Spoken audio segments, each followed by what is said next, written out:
नमस्कार, Amar Ujala the bonus में आपका बहुत बहुत स्वागत है। मैं हूं आपके साथ अभिषेक गुप्ता और आप देखना शुरू कर चुके हैं अपना favourite daily show crypto counter, जिसमें हम लोग बात करेंगे आज क्या क्या हुआ, क्या क्या डेवलपमेंट्स हुए। चलिए एक एक करके सबके बारे में आज जानते हैं। तो सबसे पहले चलते हैं दक्षिण कोरिया।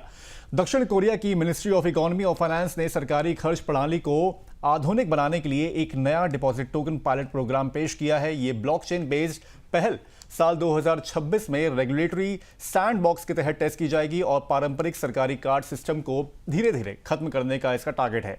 फिलहाल सरकारी विभाग रोजमर्रा के खर्च के लिए ऑफिशियल पेमेंट कार्ड का इस्तेमाल करते हैं, लेकिन ऑफिस समय के बाहर होने वाले ट्रांजैक्शंस के लिए लंबी मैनुअल रिपोर्टिंग और एडिशनल वेरिफिकेशन की जरूरत होती है, जिससे कामकाज धीमा पड़ता है।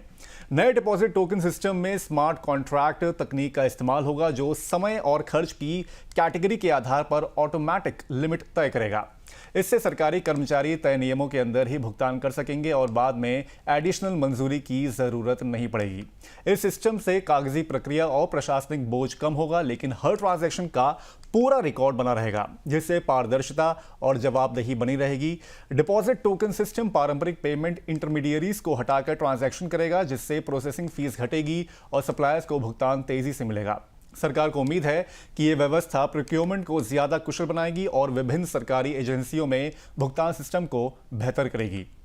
वहीं सोने की कीमतों में एक साल में करीब 70% की जबरदस्त तेजी देखने को मिली है, जैसा कि हम सब लोग जानते हैं, जो लगभग आधी सदी की सबसे मजबूत रैली भी है। इसने निवेशकों की दिलचस्पी को काफी बढ़ा दिया है। जियोपॉलिटिकल टेंशन और नए टैरिफ खतरों के बीच संस्थागत और खुदरा निवेशकों ने सुरक्षित निवेश की तलाश की, जिसमें टोकनाइज गोल्ड खास तौर पर उभर कर सामने आया है। टेथर गोल्ड और पैक्सॉस गोल्ड जैसे गोल्ड समर्थित टोकन ने पिछले साल जोरदार बढ़त दर्ज की है। क्रिप्टो एक्सचेंज CEX.io की रिपोर्ट के मुताबिक इनका ट्रेडिंग वॉल्यूम कई पारंपरिक गोल्ड ETF से भी ज्यादा रहा है। साल 2025 में टोकनाइज गोल्ड का कुल ट्रेडिंग वॉल्यूम 178 अरब डॉलर तक पहुंच गया, जिसमें करीब 126 अरब डॉलर सिर्फ साल की आखिरी तिमाही में दर्ज हुआ था। ये वॉल्यूम अमेरिका में लिस्टेड ETF में से लगभग सभी से आगे है, सिवाय SPDR गोल्ड शेयर्स के, जिसके पास 165 अरब डॉलर की एसेट्स अंडर मैनेजमेंट है। रिपोर्ट के अनुसार अगर टोकनाइज गोल्ड को ETF माना जाए तो ये ट्रेडिंग वॉल्यूम के आधार पर दुनिया का दूसरा सबसे बड़ा ETF बन सकता है। मार्केट कैपिटलाइजेशन के लिहाज से भी टोकनाइज गोल्ड में तेज उछाल आया है और ये 177% बढ़कर 4.4 अरब डॉलर से ज्यादा हो गया है। इसके बावजूद ये अभी भी वैश्विक गोल्ड मार्केट के करीब 32 ट्रिलियन डॉलर के आकार की तुलना में बहुत छोटा है। अगली बात करते हैं चीन की। चीन क्या आने वाले दिनों में डिजिटल एसेट्स पर नीति में बड़ा बदलाव यहां पर कर सकता है? सवाल इसलिए उठा है क्योंकि चीन ने साल 2021 में क्रिप्टो ट्रेडिंग और माइनिंग पर बैन लगा दिया था और हाल ही में केंद्रीय बैंक ने वर्चुअल करेंसी को लेकर सख्त रुख दोहराया है। खबर है कि डिजिटल करेंसी और ग्लोबल पेमेंट्स के बढ़ते उपयोग के बीच सर्कल इंटरनेट ग्रुप के CEO जेरमी अलायर ने कहा है कि युआन आधारित स्टेबल कॉइन में जबरदस्त अवसर मौजूद हैं। रॉयटर्स को दिए इंटरव्यू में अलायर ने कहा है कि चीन अपनी करेंसी युआन की वैश्विक भूमिका बढ़ाना चाहता है और स्टेबल कॉइन इसके लिए एक प्रभावी माध्यम बन सकता है। स्टेबल कॉइन ऐसी क्रिप्टो करेंसी होती है जिसकी वैल्यू स्थिर रहती है और आमतौर पर यह किसी फिएट करेंसी जैसे कि अमेरिकी डॉलर से जुड़ी होती है।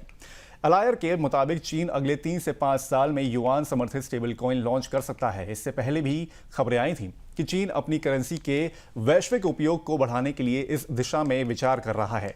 दुनिया भर में स्टेबल कॉइन का उपयोग तेजी से बढ़ रहा है क्योंकि इनके जरिए लेन देन तेज और सस्ता होता है। वहीं ब्रिटेन के वित्तीय नियामक फाइनेंशियल कंडक्ट अथॉरिटी यानी कि FCA ने डिजिटल एसेट्स की निगरानी के लिए विस्तृत टाइमलाइन जारी की है। यह नया रेगुलेटरी फ्रेमवर्क अक्टूबर 2027 से लागू किया जाएगा।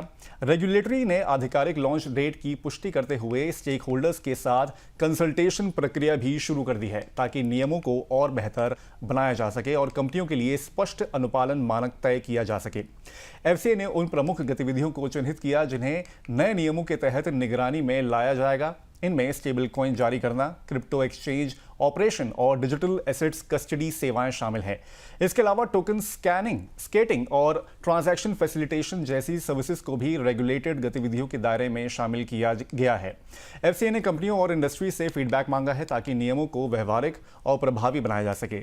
जारी गाइडलाइंस कंपनियों को उनकी जिम्मेदारियों और ऑपरेशन से जुड़ी तमाम नियमों को समझने में भी यहाँ पर मदद करेगी। तो आज के क्रिप्टो काउंटर में बस इतना ही। उम्मीद है कि ये शो आपको पसंद आया होगा। अब होगी आपसे कल मुलाकात, तब तक के लिए मुझे दीजिए इजाजत। नमस्कार।